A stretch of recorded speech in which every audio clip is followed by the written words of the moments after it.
4, versículos 9 e 10. 1 Crônicas, capítulo 4, versículos 9 e 10.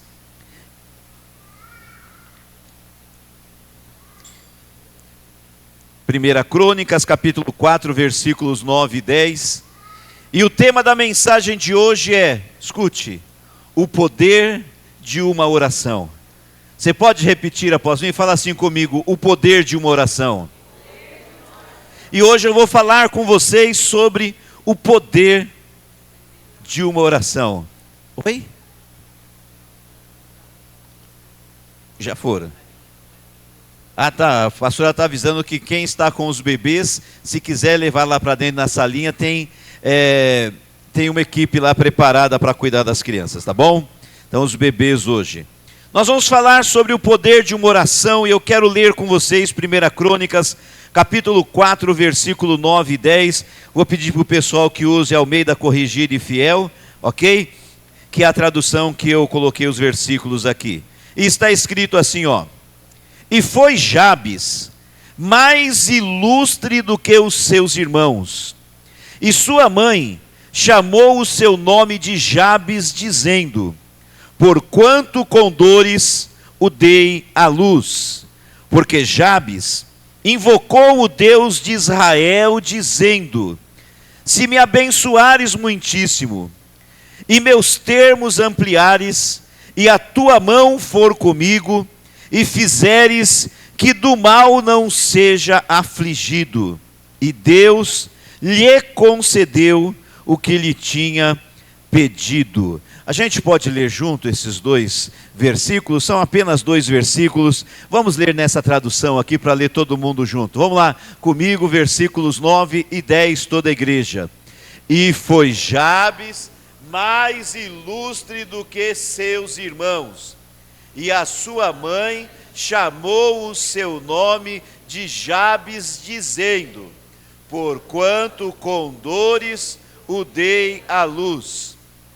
Porque Jabes invocou o Deus de Israel, dizendo, se me abençoares muitíssimo, e meus termos ampliares, e a tua mão for comigo, e fizeres que do mal não seja afligido. Diga bem forte agora. E Deus lhe concedeu o que lhe tinha pedido. Levante as tuas mãos, Senhor nosso Deus e nosso Pai.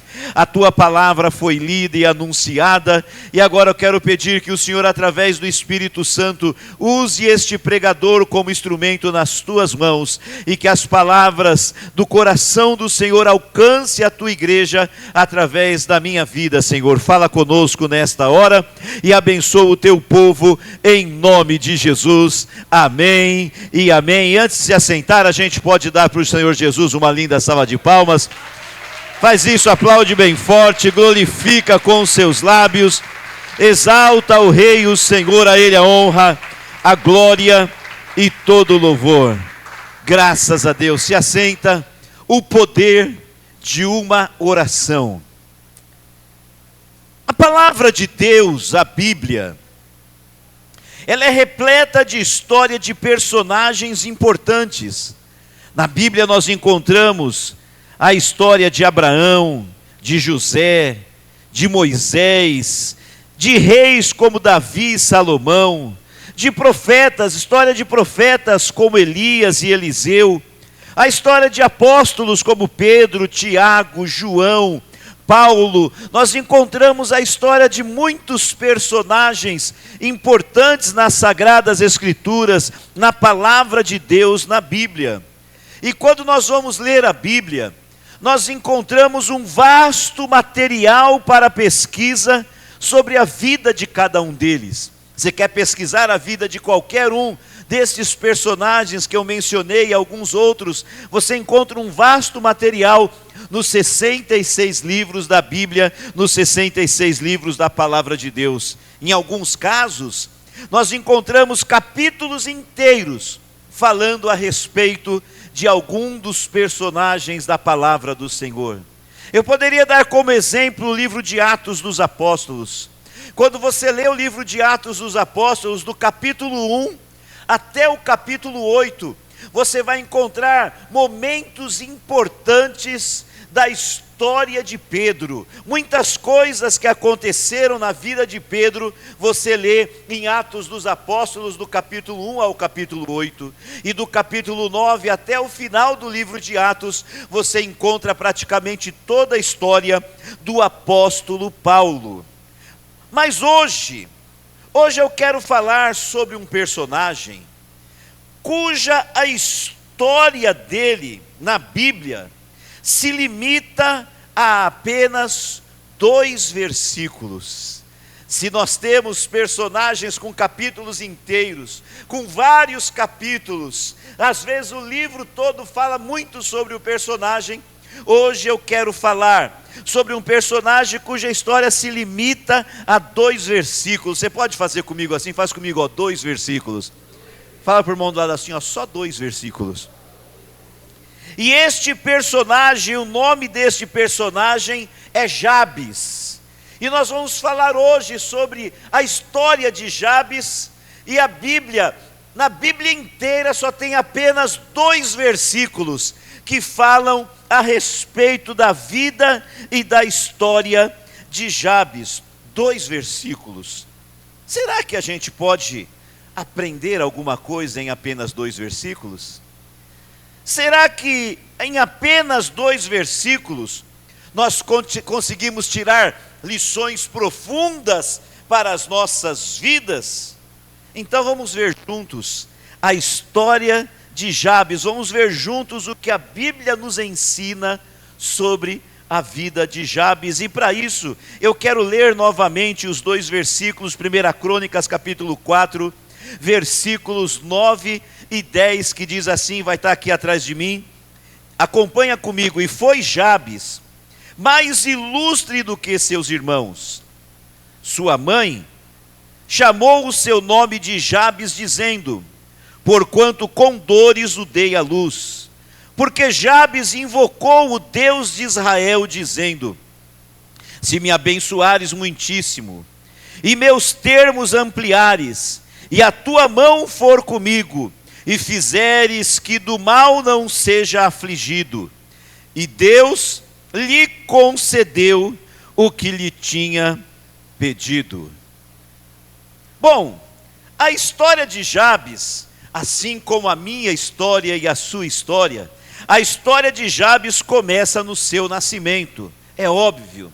Mas o nascimento de Jabes, ele é importante porque o seu nascimento marca o que foi a sua vida. É uma marca importante, não é apenas só o início da sua história, mas o nascimento ele marca de uma maneira forte e profunda a história e toda a vida de Jabes. A história de Jabes começa no nascimento, porque a Bíblia diz que a sua mãe teve um parto difícil.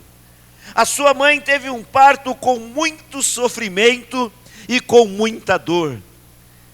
E por isso, por causa do sofrimento que a mãe teve, da dor que a mãe passou, de toda a dificuldade que ela teve para dar à luz, foi por isso que ela deu o nome para o seu filho de Jabes. Jabes significa dor ou tristeza. Qual que é o significado do nome de Jabes? Dor ou tristeza. Então, aquela mãe sofreu tanto no parto, ela sentiu tanta dor, ela teve tanto sofrimento, que ela, quando o filho nasceu, devido ao grande sofrimento que ela teve, ela colocou no seu filho este nome. O nome do filho era dor, o nome do filho era sofrimento, porque Jabes significa dor, Jabes significa sofrimento. Agora, olha que interessante, dor, tristeza, sofrimento. E assim como muitas pessoas nos dias de hoje, Jabes teve uma origem desfavorável, um começo desfavorável. Você concorda comigo que o começo de Jabes já foi desfavorável? Ele teve uma origem, um começo desfavorável, como é a história de muitas pessoas que por motivos diferentes já nasceram com uma situação desfavorável na vida. E assim foi a história de Jabes. Eu fico imaginando um homem que chama dor, um homem que tem o nome de sofrimento. Eu fico imaginando, vamos pegar uma palavra que não existia naquela época, mas existe hoje. Quanto bullying esse moço não sofreu? Ao longo da vida, Jabes deve ter sofrido muito bullying, e cresceu com muitos traumas. Jabes cresceu com um complexo de inferioridade, e a autoestima do Jabes devia estar lá embaixo. Ao longo de toda a vida, a autoestima lá embaixo, fraca. Era um homem que nasceu marcado para o fracasso. Jabes nasceu marcado para dar errado. E quem marcou o Jabes para o fracasso, quem marcou o Jabes para dar errado, foi a sua própria mãe. Um homem que nasce marcado para o fracasso, um homem que nasceu para dar errado na vida. Mas o interessante é que, apesar de tudo isso que eu falei para vocês, 1 Crônicas, capítulo 4, versículo 9, nos traz uma revelação surpreendente. E qual é essa revelação surpreendente? Leia comigo 1 Crônicas, capítulo 4, versículo 9, começa dizendo assim, ó: e foi Jabes mais ilustre do que os seus irmãos. Repita bem forte após mim: e foi Jabes mais ilustre. Fala de novo: mais ilustre do que os seus irmãos. Então veja que Jabes, a Bíblia fala que ele foi mais ilustre que os seus irmãos. Foi o homem mais respeitado da sua família. Jabes nasceu marcado para dar errado. Jabes nasceu marcado para o fracasso. Jabes nasceu marcado para o insucesso. Mas alguma coisa aconteceu no meio do caminho, que ao invés dele ser um fracasso, ao invés dele ser a vergonha, ao invés dele ser a dor, a Bíblia diz que ele foi o homem mais ilustre do que os seus irmãos. Foi o homem mais bem sucedido, mais famoso de toda a sua família. Você pode dizer um glória a Deus bem forte? Marcado para ser vergonha, fracasso e derrota, ele se torna um exemplo de honra, um exemplo de sucesso, um exemplo de vitória, como nós lemos, o mais ilustre, o mais respeitado de toda a sua família. E a pergunta que se faz é: como que isso aconteceu?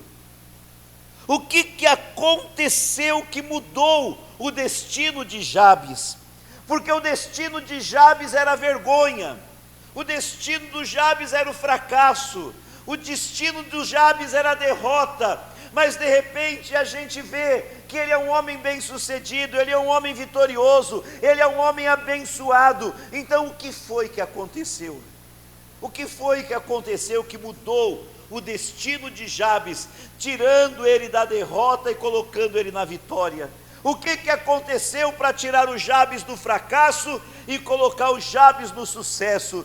A pergunta é importante, porque a resposta desta pergunta, ela também, assim como mudou a história do Jabes, ela pode mudar a história da minha vida e a história da tua vida. Quem crê, levanta a mão e diga um glória a Deus bem forte. Então, como a gente disse nos 12 dias de clamor, quem tem ouvidos para ouvir, ouça o que o Espírito diz à igreja. O que foi que aconteceu que mudou o destino de Jabes? 1 Crônicas capítulo 4, versículo 10, nos revela que tudo mudou por causa de uma oração. Tudo mudou por causa de uma oração. E o tema da mensagem de hoje é o poder de uma oração. Fala comigo: o poder de uma oração. E diga bem forte, ó: tudo mudou por causa de uma oração. Mas quando você faz a expressão corporal, você grava mais. Fala comigo assim: tudo mudou por causa de uma oração. Pergunta para o lado se o braço está travado, que eu já faço uma oração para destravar. Vamos de novo, fala comigo: tudo mudou. Levanta o dedo e fala: por causa de uma oração. O texto vai nos revelar, 1 Crônicas 4:10 vai nos revelar que tudo mudou por causa de uma oração. Lê comigo o versículo 10, diz assim, ó: porque Jabes, o que ele fez?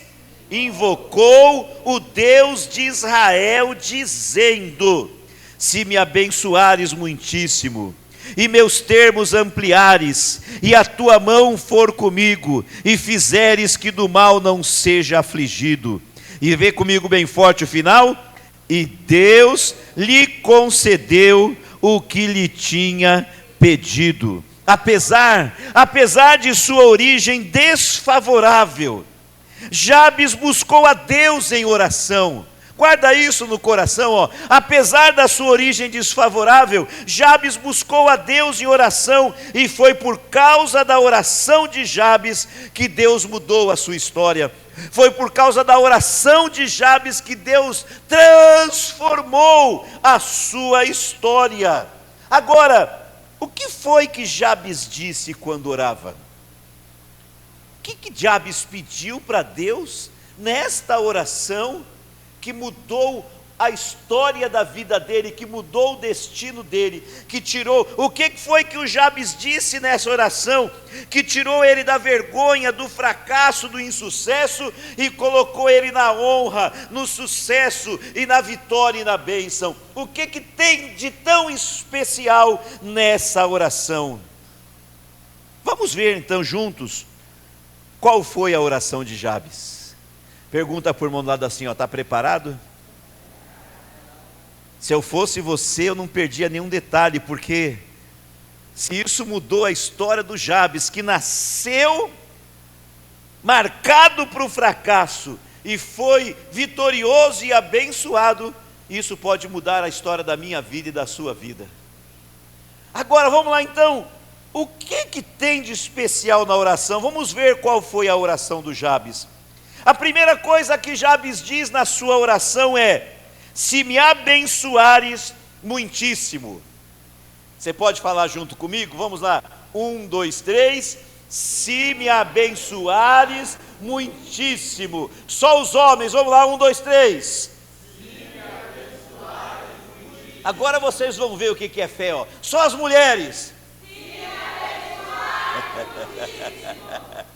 Primeira palavra da oração do Jabes é: se me abençoares muitíssimo. Perceba que Jabes não teve medo de pedir coisas grandes para Deus.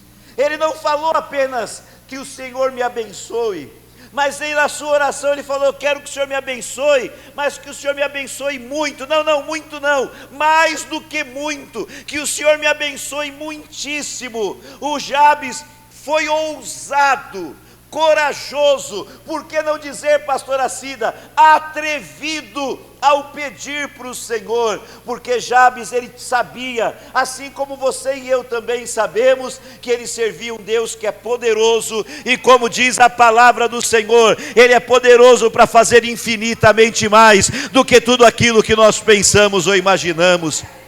O grande problema é que muitas pessoas, mesmo sabendo que tem um Deus grande, elas têm medo, ou vergonha, ou por qualquer outra razão, elas chegam diante de Deus, talvez por pensar que não mereçam, elas chegam diante de Deus e oram de uma maneira tímida, de uma maneira insegura, e pedem para Deus coisas pequenas, ao invés de pedir ao Senhor coisas grandes. Quantas pessoas vão orar e para pedir para Deus um carro? Talvez você aqui está orando, pedindo para Deus um carro, e a pessoa vai orar e falar para Deus assim: Deus, me dá um carro, ainda que seja um carrinho velho. Porque Deus não pode dar um carro novo. Pode ou não pode? E por que você pede um carro velho? Me dá ainda que seja um carro velho. Aí você pediu um carro velho, o que Deus dá? Um carro velho, um carro cheio de unção, aquele carro que aonde ele passa, ele derrama óleo para ungir a rua. A pessoa vai orar para pedir uma casa para Deus, e ela ora assim: Deus, eu preciso de uma casa, me dá uma casinha, ainda que seja uma casinha na comunidade, um barraco na favela, porque Deus não pode te dar uma casa boa. Ele pode te dar uma casa boa? E por que pede uma casinha? Ora com ousadia. Às vezes a pessoa vai orar pelo filho que está desempregado e ora assim: Senhor, abre uma porta de emprego para o meu filho, um emprego qualquer só para ele trabalhar. Aí Deus dá um emprego qualquer. Por que você já não vai e não ora pedindo: Senhor, dá um emprego excelente, não, um emprego qualquer, como se Deus não pudesse dar um bom emprego. E os irmãos e as irmãs que a idade já está passando e ainda não casou, né? Não arrumou namorado ainda e já está ficando para titio, para titia. Aí a pessoa vai orar e fala: Senhor, prepara para mim uma pessoa para ser o meu marido, para minha esposa, qualquer um, Senhor, qualquer um, só para mim não ficar solteiro, para mim não ficar solteira. Aí o que Deus dá? Qualquer um. Aí eu lembro, não sei se a pastora Sueli vai lembrar disso, quando a gente era jovem, e a gente ia nos acampamentos de carnaval, nos retiros, né? Na época de carnaval a gente ia para os retiros, e eu me lembro que em um desses retiros, um pastor contou o testemunho de uma irmã. E nós não vimos a irmã, nós não conhecemos a irmã, a gente só sabe o testemunho que o pastor contou. Mas ele disse que lá na igreja tinha uma irmã, uma jovem, uma moça que era feia. Imagina uma moça feia, imaginou? Pior que isso, era feia a menina. E naturalmente ninguém queria namorar com ela porque ela era feia. Mas ela, feia ou não, tinha um Deus que é poderoso. E ela então começou a orar e pedir para Deus um namorado para se tornar o marido dela. Mas quando ela foi orar, ela não orou e falou para Deus assim: Senhor, ninguém quer namorar comigo, arruma um feinho para gostar de mim. Não, não foi assim que ela orou. O pastor contava para a gente que ela foi orar e falou: Senhor, prepara para mim alguém que vai ser meu marido, mas eu quero que seja uma bênção, que seja um homem de Deus, que sirva ao Senhor e que seja lindo. Ó que abusada. Além de ser um servo de Deus, cheio de unção, do poder do Espírito Santo, tinha que ser lindo. Pouco tempo depois, um rapaz começa a frequentar a igreja. Pensa num homem bonitão. Parecia comigo assim, bonitão. Começou a frequentar, mas pensa no moço bonito. Começou a frequentar a igreja. Rapidamente, tudo as menininhas, irmãzinhas solteiras, já começaram a tomar posse da bênção. Só que ele não se encantava por ninguém. As moças jovens, bonitas, sentavam perto dele, começavam a conversar com ele, mas ele não se encantava com ninguém, até o dia que por um acaso ele viu a irmã feia. Quando ele viu a irmã feia, foi amor à primeira vista. E no meio de todo aquele pessoal, com quem que ele casou? Com a irmã que era feia. As bonitinhas ficaram chupando o dedo. Por quê? Porque ela foi ousada e corajosa ao pedir. E essa é a primeira lição que a gente aprende na oração de Jabes.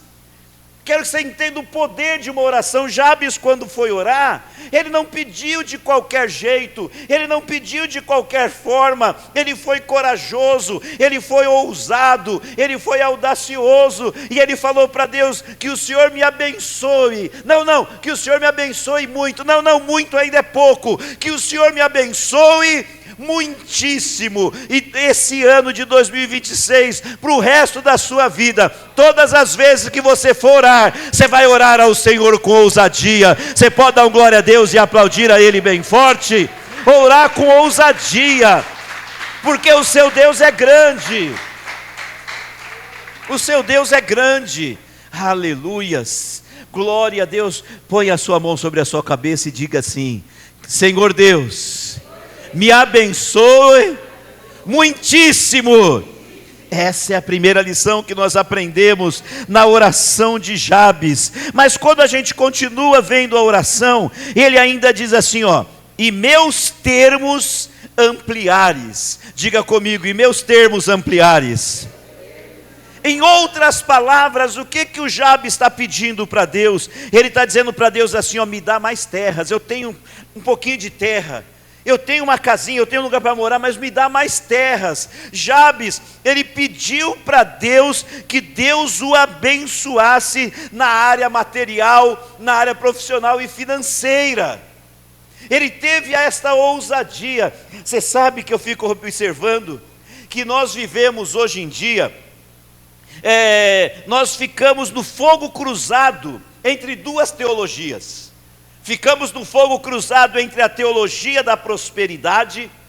Teologia da prosperidade se fala muita coisa absurda, e também a teologia da miséria, que é o oposto da teologia da prosperidade. A gente fica ali no meio, e na hora que a gente vai orar, a gente fica meio em dúvida, meio inseguro, sem saber ao certo se a gente pode pedir isso ou aquilo para Deus. Será que essa oração vai agradar ao Senhor? E aí a gente fica ali naquele fogo cruzado, e a gente não pede para o Senhor com coragem, com ousadia, para Deus abençoar o nosso trabalho, para Deus abençoar os nossos negócios e a nossa vida financeira.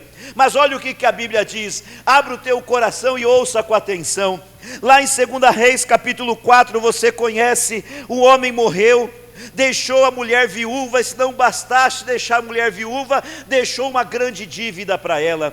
Os credores foram na casa da viúva pedir o pagamento da dívida, ela não tinha dinheiro para pagar, e naquele tempo se levava os filhos como escravos para pagar a dívida.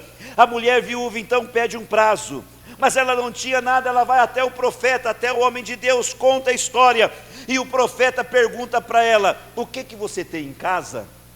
E ela responde: na minha casa não tem nada, só tem um pouquinho de azeite em uma botija, só tem um pouquinho de nada de azeite dentro de uma botija.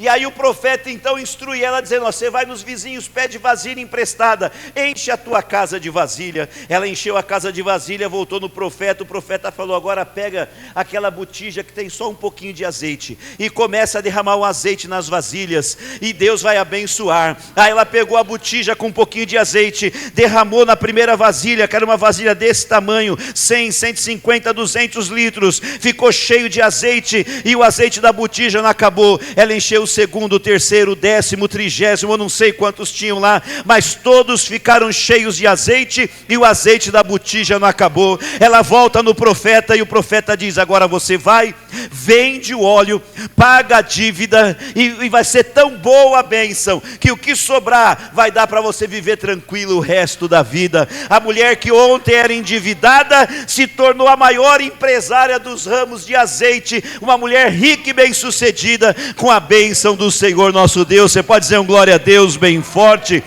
Lá em Mateus capítulo 14, do 13 ao 21, tinha uma multidão de 5.000 homens, além das mulheres e crianças, quase 15.000 pessoas, todos com fome. Jesus mandou dar comida para eles, mas só tinha 5 pães e 2 peixinhos. Jesus pega os pães e os peixes, levanta para os céus, agradece ao Senhor e divide entre os discípulos, e manda os discípulos distribuírem. Eles distribuem para aquela multidão, em torno de 15.000 pessoas. A Bíblia diz que todos comeram, ficaram saciados, e ainda sobraram 12 cestos cheios de pães e de peixes, porque o milagre do Senhor aconteceu. Lá em Mateus 17, do 24 ao 27, o cobrador de imposto bateu na porta do Pedro, e Jesus estava lá. O cobrador cobrou o imposto do Pedro e o imposto de Jesus, mas aquele dia era que Pedro não tinha dinheiro. Como pagar o imposto se não tem dinheiro? Não tem dinheiro, mas tem Jesus. Quem tem Jesus, dá uma glória a Deus aí.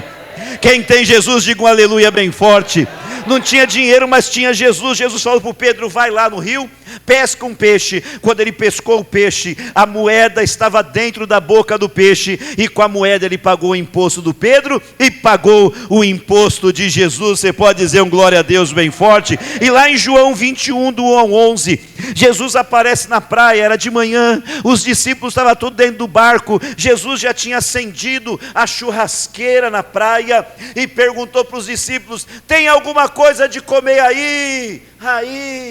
Eu estou falando isso assim, porque quando eu era novo pregador, novo de idade, eu preguei isso uma vez. Eu tinha levado um amigo no culto para participar com a gente. Aí quando a gente foi embora, o amigo dava risada e falava assim: só você. Eu falei: só eu o quê? Só você para inventar eco na praia. Tem alguma coisa aí, eu não sei de onde eu tirei essa ideia de inventar eco na praia, porque na praia não faz eco.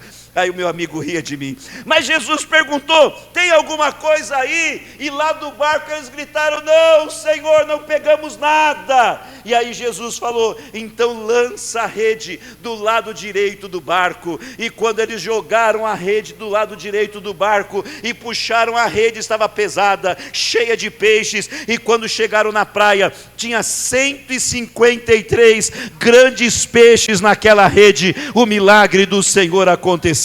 E eu tenho dito para vocês, eu quero dizer para quem nunca ouviu e repetir para aqueles que já me ouviram dizer, escuta com atenção: não foi o diabo que multiplicou o azeite da viúva, não foi o diabo que multiplicou os pães e os peixes, não foi o diabo que pôs a moeda na boca do peixe, e nem foi o diabo que colocou 153 grandes peixes do lado direito do barco, mas foi o Senhor nosso Deus que fez tudo isso para abençoar o teu povo. E eu quero que você creia que esse mesmo Deus quer abençoar você no teu trabalho, nos teus negócios, na tua vida profissional e na tua vida financeira. Mas pede com ousadia. Só quem crê dá glória a Deus e aplaude a Ele bem forte, com alegria. Põe a mão na cabeça e fala assim: se me abençoares muitíssimo e meus termos ampliares. Mas ele disse uma terceira coisa. Ele disse: e a tua mão for comigo. Fala comigo: e a tua mão for comigo. De tudo que Jabes pediu, isto foi o mais importante. Tudo que ele pediu, isso foi o mais importante. O que ele está pedindo quando ele diz: e a tua mão for comigo? Ele está pedindo a presença de Deus. Ele está dizendo assim: Senhor, eu quero que a tua mão segure a minha mão. Eu quero que o Senhor ande comigo.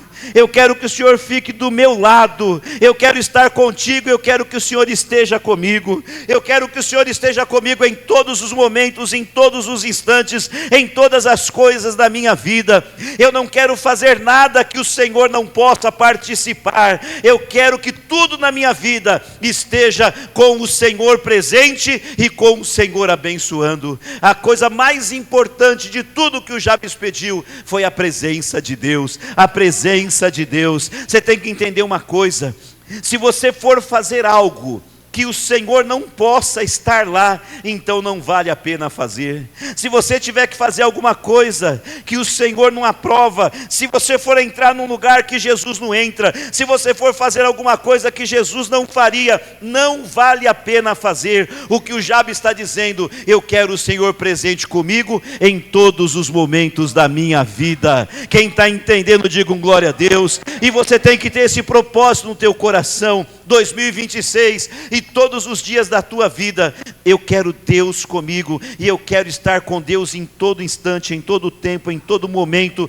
em tudo aquilo que eu for fazer, porque eu quero que tudo na minha vida glorifique e exalte o nome do Senhor dos Exércitos. Olha que interessante, deixa preparado para mim Salmo 51, versículo 11, mas não põe ainda. O Salmo 51 é um salmo que foi escrito pelo rei Davi, após ele ter caído em pecado.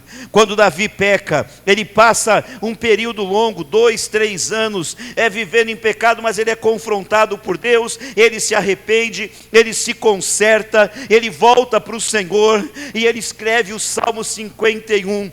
E neste salmo é uma oração de Davi, se consertando com Deus após o seu pecado e a sua queda. E Davi disse muitas coisas, mas o interessante é que Davi era rei. E quando Davi vai orar, Davi poderia ter dito para Deus assim: Senhor, não tira de mim o meu reino. Davi, ele tinha um trono, e ele poderia ter dito para Deus: Senhor, não tira de mim o trono. Ele tinha riquezas, ele era um homem muito rico, e ele poderia ter dito: Deus, não tira de mim as minhas riquezas. Davi era um homem que tinha poder, que tinha fama, e ele poderia ter dito na oração: não tira de mim o poder, não tira de mim a fama. Mas não foi isso que Davi disse, porque Davi entendia que se ele deixasse de ser rei, não tinha problema, ele voltava para o pasto, voltava a ser pastor de ovelha. Se ele deixasse de ser rico e de ter aquelas vestes reais, ele voltava a vestir a roupa de um pastorzinho de ovelha, não tinha importância. Ele vivia sem o trono, ele podia viver sem o reino, ele podia viver sem riqueza, mas só tinha uma coisa que ele não podia viver sem, que era a presença de Deus. Olha o que ele diz, Salmo 51, versículo 11, 50, versículo 11, não é o 150 não, arruma para mim aí, Salmo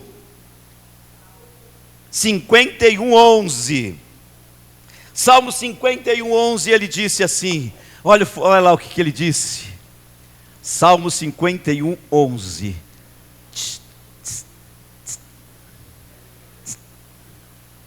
travou? É bom o suspense que você não esquece nunca mais. O que ele disse no Salmo 50? Se travar e você fala que eu leio aqui. Ah, já deu. Olha aqui que ele disse para o Senhor: não me lances fora da tua presença, e não retires de mim o teu Espírito Santo. Eu posso viver sem dinheiro, eu posso viver sem trono, eu posso viver fora do palácio, eu posso viver sem vestes reais, eu posso viver sem fama, eu posso viver sem qualquer coisa, eu só não posso viver sem a presença de Deus. Aleluia. Por isso que a parte mais importante da oração de Jabes foi quando Jabes disse: e a tua mão for comigo, porque ele queria muitas coisas, ele era ousado no que ele pedia, mas o mais importante, ele queria a presença de Deus. Neste ano, nós vamos ser sedentos, desejosos da presença de Deus, vamos buscar a presença de Deus, vamos ser cheios da presença de Deus, e andar com Deus todo o tempo, em todo instante. Só quem vai fazer isso, dá um glória a Deus aí, e aplaude a Ele mais uma vez com alegria. Glória a Deus. Põe a mão na cabeça e diga: se me abençoares muitíssimo, os meus termos ampliares, a tua mão for comigo. Mas ele disse uma quarta coisa, ele falou assim: e fizeres que do mal não seja afligido. Fala após mim: fizeres que do mal eu não seja afligido. Você se lembra do significado do nome Jabes? Você se lembra? O que é mesmo? Dor, tristeza, sofrimento, angústia. Era isso que significava o nome de Jabes. Perceba nesta oração, nesse ponto da oração, você pode perceber que haviam marcas na alma de Jabes. Haviam marcas nos sentimentos dele, nas emoções de Jabes. Sua mãe o marcou, sua mãe o rotulou para a vergonha e para o fracasso, e aquilo deixou marcas na alma, deixou marcas nos sentimentos, deixou marcas nas emoções do Jabes. E talvez você que está aqui, talvez você que está nas redes sociais, talvez você tenha sido marcado, rotulado por alguém, talvez alguém colocou o dedo na sua cara, muitas vezes na sua vida, e disse: você é um burro, você é uma burra. Todas as vezes que você, quando era criança, errava em alguma coisa, tirava uma nota ruim na escola, às vezes o pai ou alguém dizia: seu burro, sua burra, e aquilo foi marcando você, marcando a tua alma. Talvez você ouviu de muitas pessoas dizendo: você é um fraco, você é uma fraca, você é muito inseguro, você é muito insegura, você é um perdedor, uma perdedora, você é um fracassado, uma fracassada. Mas eu quero que você entenda uma coisa: é Deus que tem a última palavra ao teu respeito, é Deus que tem a última palavra ao nosso respeito. A mãe disse que o Jabes ia ser um fracasso, a mãe disse que o Jabes ia ser vergonha, ia ser dor, disse que ele ia ser tudo de ruim, mas a palavra da mãe, por mais que tenha poder, não é nada diante da palavra do Senhor. Porque se a mãe disse que ele ia ser um fracasso, Deus disse que ia ser um sucesso. Se a mãe disse que ele ia ser vergonha, Deus disse que ele ia ter honra. Se a mãe disse que ele ia ser derrotado, Deus disse que ele ia ser um vencedor. E assim Deus está dizendo para você nesta noite: você não é uma vergonha, você não é um fracasso, você não é um perdedor, você não é um derrotado, você é um vitorioso, uma vitoriosa, uma pessoa abençoada. A última palavra, a palavra que vale, é a palavra do Senhor. Você pode dizer um glória a Deus e aplaudir a Ele bem forte, com bastante alegria. Glória a Deus. Jabes orou para não ser afligido pela dor. Jabes orou para não ser afligido pela tristeza. Foi o que a mãe disse que ia acontecer. Eu sofri, você vai sofrer. Eu senti dor, você vai sentir dor. Então o Jabes orou para não ser afligido pela dor nem pela tristeza. Orou para não ser afligido pelo sofrimento e pela angústia. E Deus fez dele o mais ilustre, o mais honrado da sua família. Você pode ficar em pé no seu lugar? Glória a Deus. Carol, você toca para a gente aqui, filha? Oh meu Deus, que Deus poderoso. E hoje eu quero que você entenda nesta palavra o poder de uma oração. O poder de uma oração. O poder de uma oração. Se você entender isso que está sendo pregado hoje, se essa palavra entrar no teu coração, a partir de hoje você nunca mais vai deixar de orar. Se você entender o poder que tem uma oração, você vai gastar mais tempo orando, porque se a oração teve o poder de mudar a história, o destino do Jabes, a oração tem poder de mudar a tua história, o teu destino e das pessoas da tua casa e da tua família. Só quem crê, diga um glória a Deus. Põe a mão na sua cabeça e fala assim, ó: se me abençoares muitíssimo, meus termos ampliares, a tua mão for comigo, e fizeres que do mal eu não seja afligido. Essa foi a oração do Jabes. O poder de uma oração. Eu quero terminar essa palavra com você em pé e nós vamos orar. Carol, pode tocar, e assim que eu terminar, a gente pode cantar o que Deus pôs no seu coração.